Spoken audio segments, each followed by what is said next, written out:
You called that thing Sahelanthropus. Where does the name come from? Well, several years ago, an excavation team discovered a hominid skull in the Sahel region. Central Africa. The Southern Sahara. Cypher gave the specimen the name Sahelanthropus, man of Sahel. And then they covered the whole thing up. Why?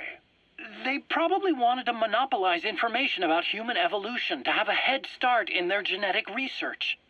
At least, until they had an idea of what they'd found. It was that big of a discovery, huh?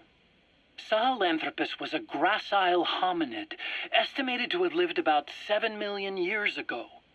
What's significant about it is how its skull's foramen magnum faces down. In other words, its spinal column supported its head from underneath. It stood upright. Right, which would mean Sahelanthropus walked upright 3 million years before Australopithecus, making it the world's oldest human species. Walking upright. I get it. Hence the name Sahelanthropus for your machine. Walking upright was the decisive difference between our ancestors and other anthropoids.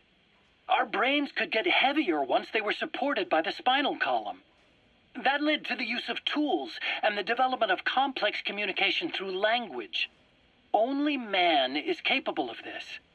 My creation will be the progenitor of all bipedal weapon platforms.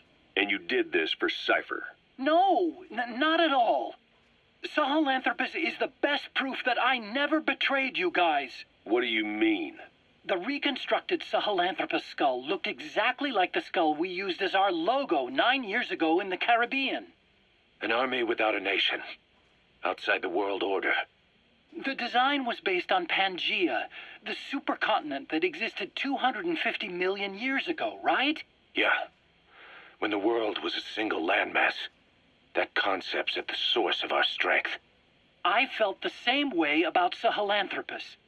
Sure, I was forced to build it under their orders, but I always wanted to put its technology back in our hands someday. That's the reason I incorporated the old insignia into Sahelanthropus's name. Don't you see? That's how much I was thinking about you guys. Oh, I see, all right. I see someone desperate to cover his ass. You can say whatever you want after the fact. But that skull also symbolizes somebody else. Skullface.